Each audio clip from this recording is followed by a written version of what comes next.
What's up? Nakain din ba kayo ng paa ng manok? Tara, tuluan ko kayo kung paano magluto. Gisa tayo ng luya. Isunod natin ang bawang. Ihalo lang natin. At isusunod naman natin ang sibuyas.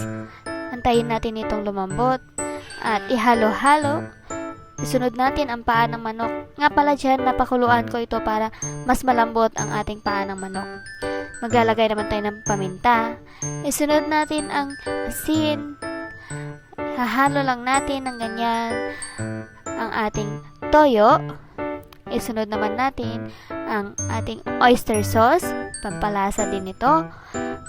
Ang ating laurel. At ihahalo lang natin ng katulad ng ganyan. Ayan. Dapat maging ganito ang kulay ng ating paa ng manok. Ngayon naman ay isunod natin ang pampalambot na pineapple juice at ito'y malinamnam din sa ating paa ng manok. Dagdag tayo ng kaunting tubig. Ngayon naman tatakpan natin. Antayin natin kumulo. Pag kumulo na, lagyan natin ng kaunting suka at sili. Antayin lang natin itong kumulo at lumambot at ito'y okay na. Tara, kain!